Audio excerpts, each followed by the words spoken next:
I think it's possible that I'm live. I say it's only possible because I'm not positive, but I think that it's working. All right, now no one is here yet, so I am just going to talk to myself for a second and hope that it looks like everything is working.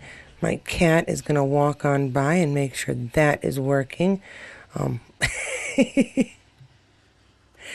Alrighty.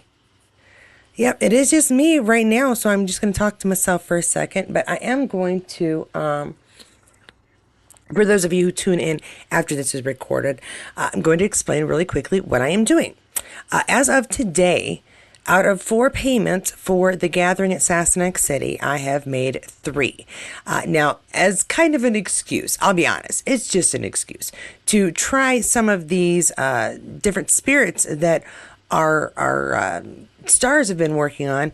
I thought just for fun, I would use these payment, I don't know, milestones as an excuse to try some liqueur. Spirits is the best way to say it, I guess. And so to start us off, I've got McTavish's Bourbon. This is, of course, Graham McTavish's own McTavish Spirits brand. And I have done just the tiniest bit of research so I can pretend that I know what I'm talking about. Just a second for people who are chatting. My view window here is so tiny. Hello, Linda. I couldn't see what anybody was saying. And thank you for the little heart.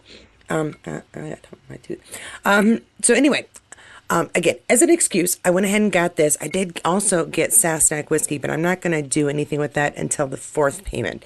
And now that I'm looking at this, I'm kind of unsure how to open this. It is, a very nice bottle, honestly. I really do like the label. And on the back here, there's a special message that was written. I'm going to pretend that I am not almost 50 and that I can see this bottle with no problem. It says at the top, a Scotsman's dream of America. I'm so proud to introduce my love of the true American spirit with the War Chief. Hand selected by me. I believe this to be an exceptional bourbon whiskey, bringing together the passion from my homeland and the great traditions of fine American whiskey. It combines the 2 cultures that have helped shape my life and career. That's really nice. Let's see. This bottle in Bond bourbon features a mash bill of 75% corn. I'm in Indiana. Corn. We can do corn. 21% rye. We can do rye too. And 4% malted barley, aged for 7 years in new American oak barrels and bottled at 100 proof. So I might be falling down here later. From the connoisseur to those new to the world of bourbon, this toast is the same. Sláinte. And again, as I pointed out in the video, my first, well, no, not my first, because I do have Lottie up there, but my second, Graham McTavish has signed this, so that's kind of cool. I'm probably now going to destroy the top of this bottle as I try to open it. And just for fun, I did try to go get a true glass tumbler. These are the plastic ones that my daughter drinks from. And I've got some ice in there. I did a little bit of reading to try and see how I should serve myself or grant myself a pour as I've been watching Bridgerton and, one of the men's, what do they call them? It's not a men's salon, but it's a pub, it's a bar, but for gentlemen. Closed down, and they said if he had as good a pour as he did, if he was good at hunting as he was at a pour, they'd be happy to have him. And so that's what I'm gonna do. I'm gonna try to pour. Oh my gosh, is this a cork? I may have gotten myself into trouble here. Let's see. Okay, no, okay, yeah, it is corked. Okay, now I will tell you, to be honest, my experience of drinking involves being in my 20s and not remembering a good portion of that time. Not so much that I had to go to a room full of people to learn to be sober, but pretty damn close. I credit that to my husband. He pulled me out before it could have gotten badly. So I am not a drinker these days at all. As I said before, a wine cooler at the most is all I have these days. And what I did drink in the 20s, I can tell you, or in my 20s, not in the 20s, and this is the 20s, so now in the 20s, but in my 20s was cheap, okay? We had no money. We were poor. So I'm going to, should I smell it first? I feel like I should smell it first. I smelled the cork, but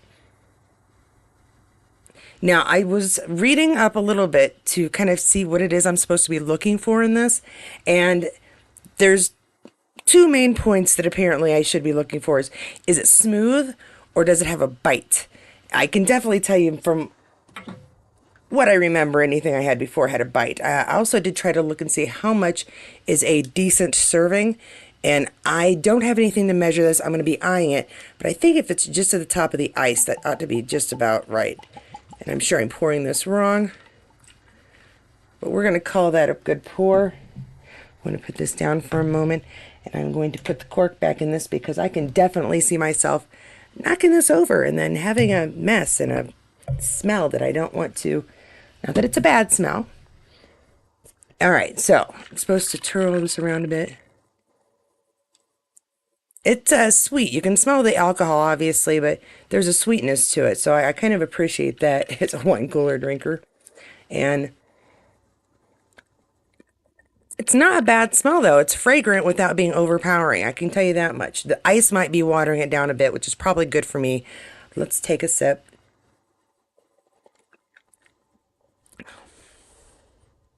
Okay. Yeah, it almost, it's the alcohol, obviously, but it almost evaporates off your tongue. I just took a very small sip. It's warm.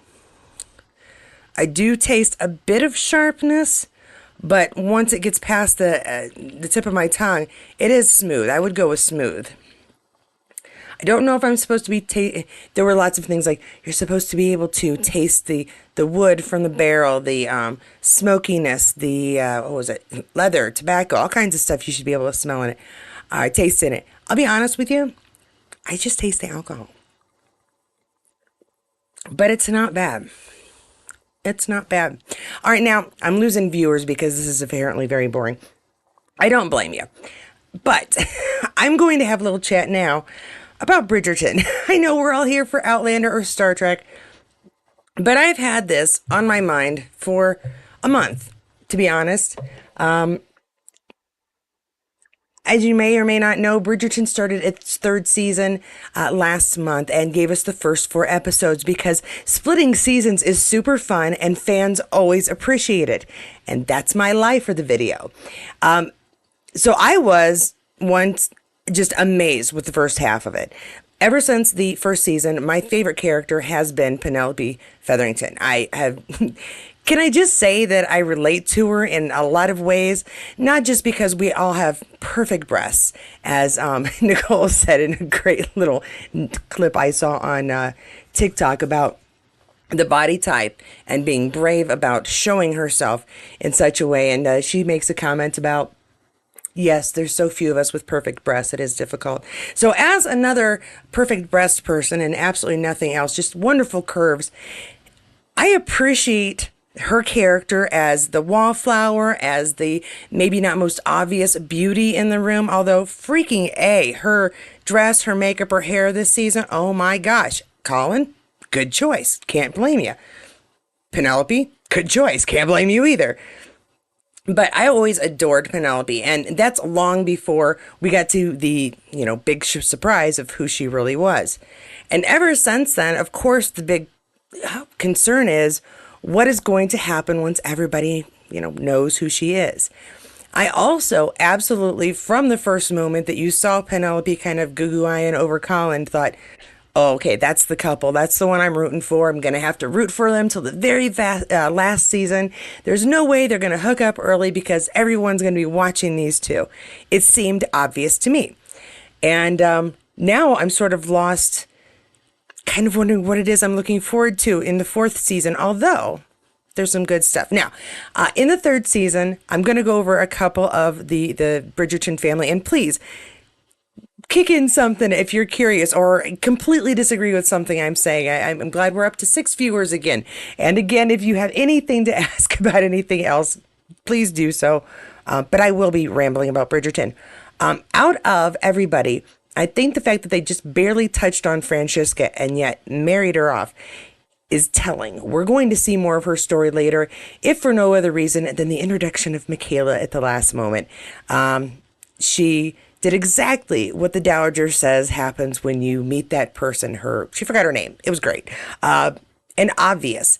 And I love that not only are we seeing a possible not heteronormative coupling happening there at some point, but Benedict, oh my gosh, the exploration of this guy every season. Yeah, he's the second son. He has no real responsibilities and no true ambition either. I thought really that he was going to go for that artist path, but it kind of flamed out once they found out about Anthony's donation last year or last season. But he took a turn that I did not foresee happening, and honestly don't foresee happening very often in these period shows, because I grew up at a time when you watched period shows, those things just plain didn't happen. They didn't talk about such things.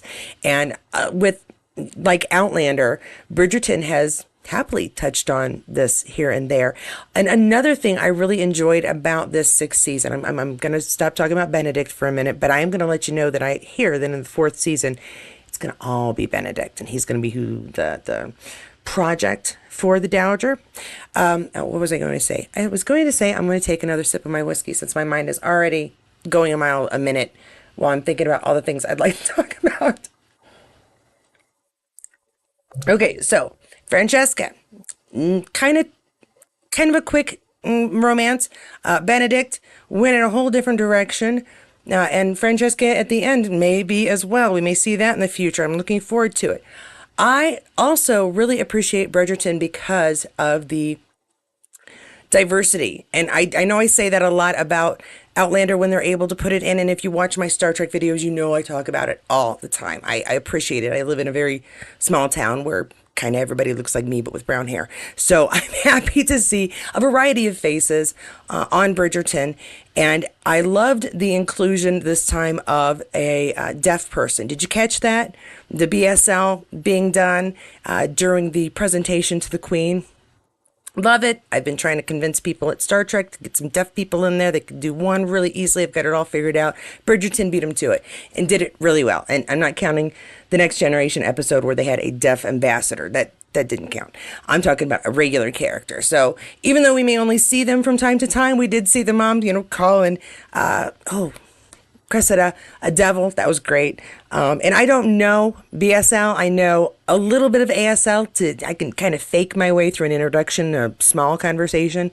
BSL is a different language, just like French and English are a different language. So I like watching it to see if I can catch any of the signs. Now, let's talk about the Dowager. The Dowager is going to be interesting, I think, next season with Lord Anderson. And Lady D. I keep calling her Lady D in my head, and now I can't remember her name, but I know you knew who I'm talking about. The powerful woman that she is. Her brother comes to town, and we get this really great resolution, but to a problem we didn't know existed until this third season. And I really enjoyed them kind of throwing that in as well. Hey, Vicky, how you doing? I'm just kind of talking to myself about Bridgerton. I've been having a sip here and there of my, it's not Sassenach this time, it's McTavish, and it's pretty good. It's good enough that somebody who never drinks has got themselves rambling, and I'm trying to keep hold of my thoughts, so it's enjoyable without being completely crazy. Now I kind of feel bad for the Outlander cast when they're doing a panel and they've each got a whiskey. It's got to be tough. It's a good thing they have to repeat basically the same answers lots and lots, or it could be a problem. So the Dowager and Lord Anderson, I'm very excited to see the continuation of that, but I'm really, really curious exactly how Anthony is going to react when he comes back with Kate, which I assume will be next season or the scene after, or a season after that. I really appreciated, because I know it's difficult to do, that we got last year's couple back for a few choice scenes, for a few choice moments, but I think really good moments. And I always adore it when a show has somebody named Kate in it and they bring them back. And darn it if she just isn't as beautiful as I am. No, she's freaking amazing. Anthony, he had no chance last season. Psh, yeah. All bets were off when she showed up. So now we got them coming back. Little Gregory and Hyacinth, they were adorable as usual. I appreciate the fact that we are getting these kids who are the same actors, and there's enough time between the recordings that they are aging up faster than their characters might be, but I think that works out for whatever the storylines may be, so that by the time we're at whatever the last season's going to be, these kids are teenagers, nearly adults. Hyacinth may be presented by the end of this series. I don't know because I did not read the books. Oh, hey, Vicky. Of course, whiskey is great. Haven't tried McTavish yet, but Sam's whiskey and gin are wonderful. I'm going to be trying the whiskey next month, the month from almost today, because this is a celebration of my third payment for my gathering, which has a 4-payment plan. So again, I'm going to have another sip. If my husband has to carry me to bed, it's not that far. It's the next room over, so we're good.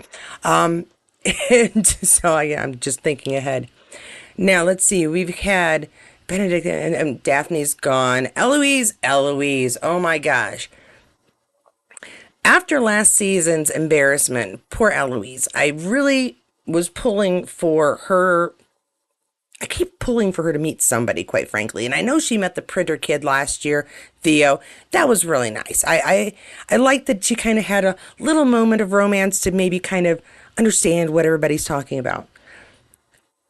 But not much happened this season except sure she was kind of catting around with Cressida for a little bit.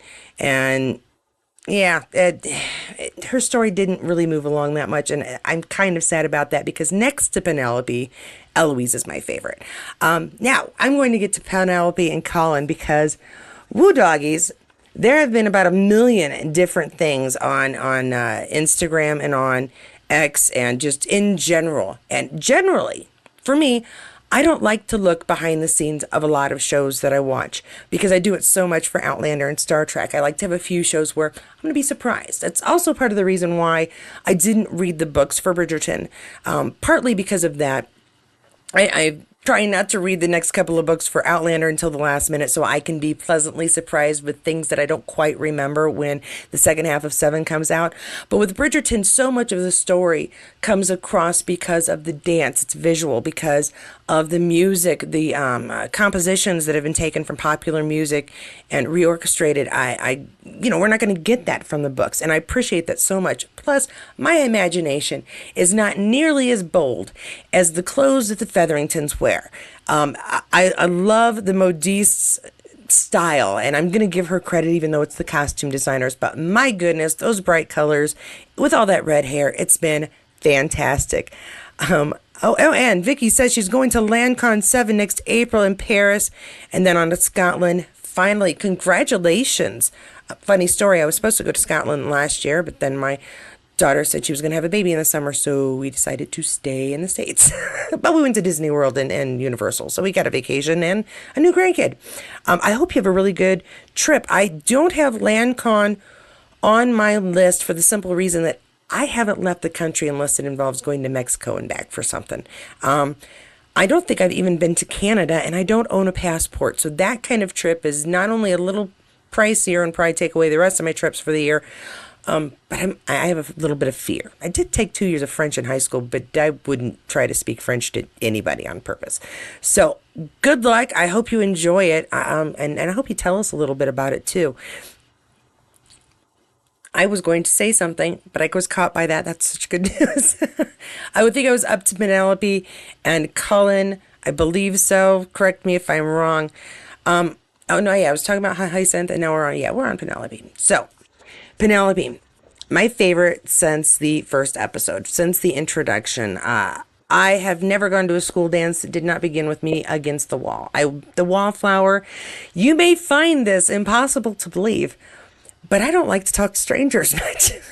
The only exceptions I have found in my life is when I go to conventions, rather it's hacker conventions, which I used to go to quite regularly in Las Vegas, Star Trek conventions and pop culture conventions.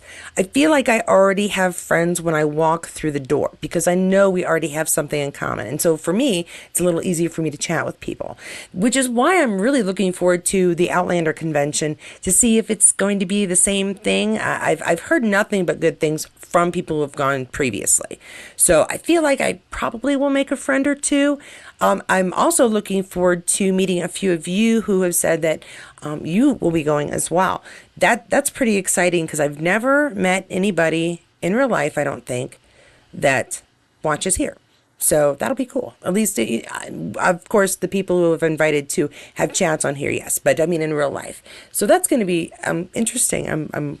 I'm more nervous about that, I think, because I'll worry that I'm going to say something and it'll be like the bad creator thing that, they did the one dumb thing that everybody wants to talk about. So I'm going to drink live and see if I can do it here and get over that. Now, with Penelope, I right off the bat was rooting for her to get with Colin in a romantic, sustainable relationship for a couple of reasons. She's a wallflower and sees everything. And I swear, Colin, he loves to be a part of everything, but he also, as his mom says, feels everything so deeply. The scenes that were with these two, I truly believed, even though it's difficult for me sometimes to have the self-esteem that I wish I did, I truly believe that when Colin looks at her, he sees the most beautiful woman in the world, which is an amazing feeling to be able to, convey in real life. It says something about these actors who are able to convey these kind of things on screen. I know that they have a deep friendship, and a lot of people are saying they're dating, and if they are, quite frankly, fantastic. Again, like with Sam and Kat, I'm not trying to get into people's personal lives. I'm just really impressed with how real those emotions look on screen, and it makes me appreciate these actors and the career they've chosen to open themselves up to, quite frankly, what would be way too embarrassing for me to do. I mean, I'll sit here and talk about shows all day long. I will not be acting anything out live for anybody for the heck of it. Hi, Daniel's Hot Topics. How are you? Daniel, I believe you usually come here for Trek, but I'm going to tell you something right now. I am drinking a fine bourbon created by one of the actors from the other show I discussed, Outlander. And I'm just talking about Bridgerton. So thank you so much for coming by. If you have anything you would like to to ask, I'm absolutely happy to share. I do have just the tiniest bit of news about Star Trek Legacy, since you asked. And that is that the last time I heard, there's no news about Star Trek Legacy. I can tell you this, if you are dedicated and would really like to see it happen, that my group Letters for Legacy is still going strong. We are trying to work on a reboot of the movement sometime in August, September, because we've got the Star Trek Las Vegas convention coming in August, and we also have obviously Star Trek Day coming in September. I'm fairly sure I'm having some bourbon, so my brain's not quite working, but we are trying to see if we can reboot the movement. If you want to join us on the Discord channel or on Facebook, just look for Letters for Legacy on Facebook. You'll be able to find us really easily, and you can join and help us. As of right now, this is what I think about Star Trek Legacy and the possibility of it happening. We have Star Trek Picard, the movie, coming, which I believe extends the amount of time we have until we need Legacy to be greenlit. There is every possibility that the Enterprise G, Jack Crusher, and Seven of Nine, obviously, and I was going to say Michelle Hurd, Rafi Musiker, will be part of that movie, which, again, like I said, extends the amount of time we have to greenlight Legacy, and may also reboot the interest for the series, because oddly, one of the things I noticed when I was going to the conventions is that when I would ask people if they would like to sign the letter to get Star Trek Legacy made, they either said, oh yes, oh my gosh, yes, I was looking for you, which is fantastic, and they sign right away, Or they say, what is Star Trek Legacy? What are you talking about? And even though that ending that Terry put at the end of Picard season 3 was very clear to a good number of us what he was intending going forward, a lot of people just took it as an ending, as a, oh, that's a nice, and then we can imagine. Not that, oh, that's nice, and we're going to get some more story. So spreading the word that this is a possibility is still the biggest thing that you can do if you want to try to get Star Trek Legacy to happen. You know the hashtags to use, hashtag Be Loud, hashtag Star Trek Legacy, hashtag Captain 7, hashtag Enterprise G, and when you have something to say at Terry Metalis, even though I know some people are concerned since he is taking on other projects that he may not be involved in Star Trek Legacy, he's taking on projects that will not last very long. They are going to last a year tops, and that's collectively. He can write Enemy Mine while he is show running Vision. There's no reason why he can't do both. And even if he didn't do both, because maybe he's not Superman and I'm just wrong, we're talking a couple of years' time before Legacy would absolutely have to be greenlit. And as long as we keep that idea alive, I should say, there is every possibility that can happen. We just need to make sure that logistically we can get Jerry Ryan, Michelle Hurd. It would be great if Ed Spilliers, of course, would come back playing his part. And ideally, the rest of the original Titan crew that is alive. I could see also Elnor showing up. He would be a cadet ready to serve. And I could see, obviously, Michelle's character, Rafi, bringing him on board. And it's not like Seven's going to say, no, we don't like him. I would love to see the friendship that might happen. Oh, okay. Daniel, I will do what I can to try and get the Discord link up on the description of this video when I am finished. I know that it's there because I will get on it right now, and it's there. It hasn't been real lively this time of evening. We have people from all over the world. Yeah, it's open. It's right there. We have people from all over the world, and let's see, the only person that I know that it would also be up right now is the one fella in California who started it all. We have California. We have, at least in our officers that try to come up with the ideas and do stuff. We have California, we have Indiana, we have France, we have Madrid and Germany right now. Those are where our officers are at. And then our artists are in, I want to say Scotland and England, but I could be wrong. I know he's in the UK, and I assume it's England, but I could be wrong there too. So no one's awake right now. You're not missing much. Check back, and always in my Star Trek videos, I will try to always complete it with that Discord channel if I'm ever talking about Legacy. I do forget sometimes, but I will try to get to that. Thank you for asking a question. I really appreciate it, and thanks for viewing. I'm going to take another sip. My ice is nearly gone. Now, for anybody who is actually here to hear me talk about Bridgerton, I'm curious, when it comes to the scenes, those romantic scenes that we get with, well, really any show, but I really compare most of the artisticness or artistry, the way everything is actually filmed, with Outlander, because that first season, yeah, you're kind of going, woohoo, they're going to do it. But you're also going, wow, the lighting is amazing. The background is amazing. The tone, the environment, everything is beautiful, and it all comes together. And yeah, you're, oh boy, they're gonna do naughty stuff. But to me, it's almost like a painter's rendition of a moment, and I was getting that a lot during Bridgerton as well, especially in the apartment scene, where Colin is showing Penelope their new home. And the staff is not there yet, but it's okay because they're to be married. And then things go crazy. But I loved the simplicity of it. It was dark. It wasn't bright. There was no firelight in the background, but it was almost like a soft, I want to say a soft palette used in the colors for the room, even though the walls were very bold. And even that blanket was bold. I don't know. Maybe it's just because Penelope herself is a very pale gal, and the red never looks harsh against her. It really just brings out her complexion and her eyes. And I really enjoyed how they put that together in both shows. And Bridgerton really, really gave me everything that I had been asking for, from Colin and Penn getting together, to her being revealed, to her mother treating her with some respect. Heck, her sisters started treating her decently at the end. They looked like a happy couple with the kids there. I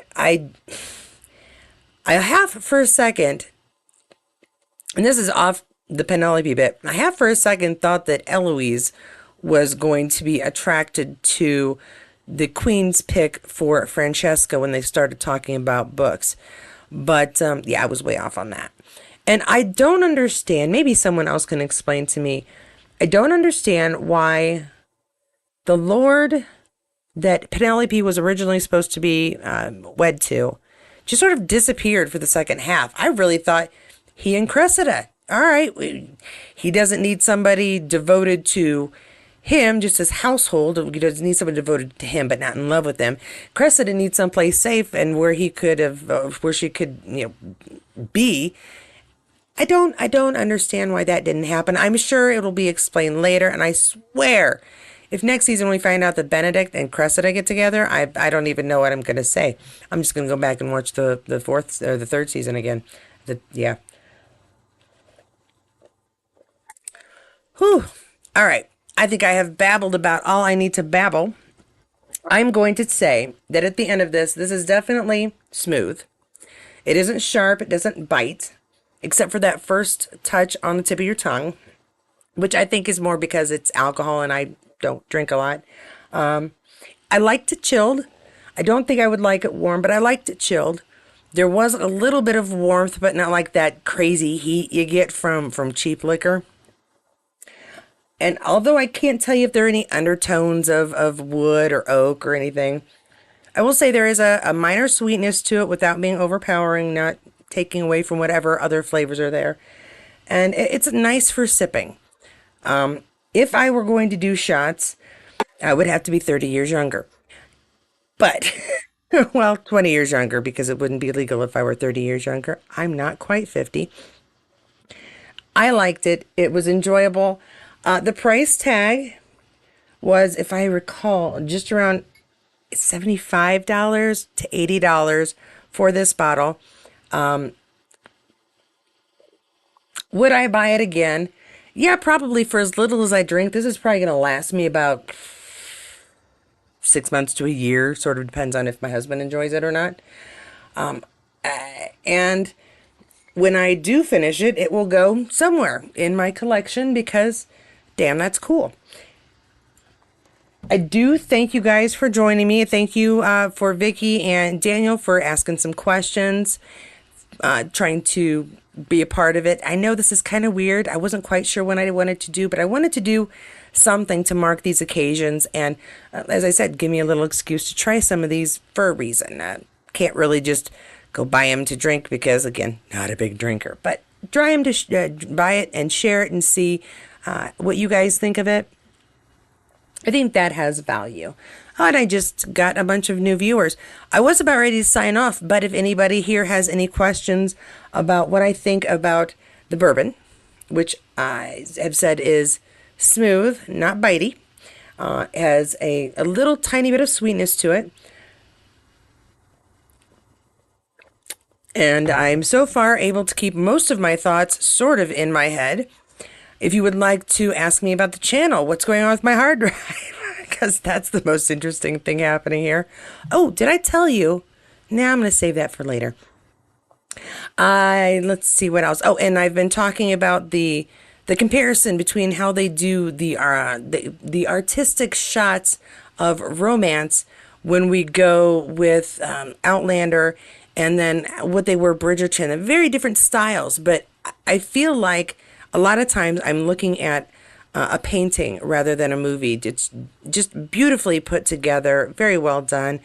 Vicky says, I agree with you on the settings being a moment in time with Outlander and Bridgerton, although I feel that Bridgerton is more of a social type of story, whereas Outlander has more depth of a storyline. Absolutely. Yeah, I completely agree. There's more lightness to Bridgerton, and that's obviously on purpose. That's Outlander is, even though it's a unrealistic show because time travel, as far as I'm aware, doesn't actually exist. Everything other than that in the story is very serious. Even the moments that they laugh are taken seriously because they're such hard fought moments to have laughter. Whereas Bridgerton is definitely lighter. It's definitely, I want to say, less emotional rather than pulling you into a moment where you are being ripped in half by sudden death of someone. You're heartbroken because they just don't listen to each other. So it is very different on that scale. I do like that the time periods are similar because, what is the gap? Maybe a 20-year gap between when the storylines are taking place. Well, depending on where in the story in Outlander you are. But I think that's kind of cool because, again, very different. You can tell, obviously, just by the shooting, just by the shows themselves, just the look of them, very different. But I think I like that because we get one person's vision of the future and then maybe or the past, and then another person's vision, one being more realistic as far as how things are portrayed, and the other more idyllic, really. Although it's not really ideal to send your child off into the marriage room, the wedding bedroom, their wedding night, without explaining a couple of things. That'll get on my nerves forever. And this goes for the guys and the girls because Mr. Finch was Mr. Finch. Yeah, they don't know. Oh my gosh. Just people complain about the education of kids today, but let me tell you, by the fifth grade, we're aware of more than these people on Bridgerton. Anyway, oh my gosh. But yeah, I do. Yeah, I completely agree, Vicky, with your last sentence there, especially because they're different shows. It's like tell people Star Wars and Star Trek are not the same show. One is a revolution, the other one is exploration. So very different shows. The tones of both Bridgerton and Outlander are very different. They're both period pieces. They're both in depth, well, not in depth, but both have very interesting characters with layers, and ones that you root for, you hope for, couples that you really believe could make it if they just had a shot. And again, that's why I think I liked this season of Bridgerton so much. I got everything I wanted way early, and as I said before, it just makes me a little concerned what is going to be interesting about the next part. All right. I am going to let you go because I am at 37 minutes of rambling to myself. Again, Daniel, Vicky, thank you very much. I do appreciate your input and questions and thoughts on it. I don't mind talking to myself because, quite frankly, I don't mind talking. But it is nice to have a little feedback and things to go back and forth on. If I missed any characters that you really wish I had talked about on Bridgerton, I'm sorry. I talked about the ones that I find compelling and the reasons why. I also find this bourbon compelling. This is not a bad bourbon. Again, I don't have a lot to compare it with except for that which took place in my 20s. And I'm not sure my memory is good enough to be able to compare it. But I would suggest this. If somebody wanted a good bourbon and didn't want something that was harsh, I would also suggest a little bit of ice in it rather than a plain pour. Kind of appreciate it, not watered down, but I don't know, a little bit lighter as it, I guess watered down is what it is. One more sip. Oh, goodness. My husband's going to convince me to watch something really dumb tonight. I can just tell. Oh, boy, oh, boy. All right. Thank you guys so much. Thanks for your support. Thanks for joining me tonight. I know it's a little unusual. I think that for those of you that are still listening, when I do go to these conventions later, whether it's Star Trek or the Outlander convention later, what I think I'm going to do is when I'm traveling, if I have anything interesting to share, I'm probably going to go on Instagram rather than on YouTube.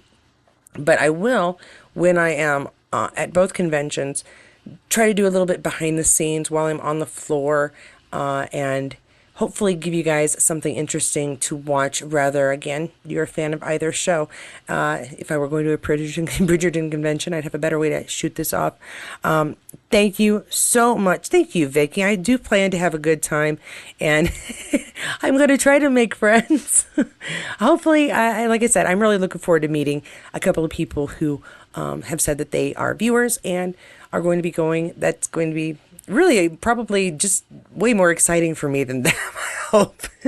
I'm very boring. I just happen to have a camera, some lighting, purple hair.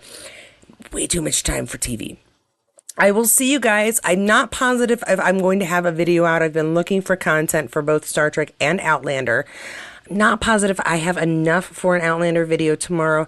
I might have enough for a Star Trek one, but again, I'm not positive I'll be doing it tomorrow because tomorrow is my daughter's home day. She goes to childcare Monday, Wednesday, and Friday, so I can record and get some work done. And if she's in trouble, sometimes I do things on Tuesdays and Thursdays too. So we'll see how things go. Again, thanks for joining me. Have a really great rest of your evening, and have a happy Tuesday tomorrow. Thanks, guys.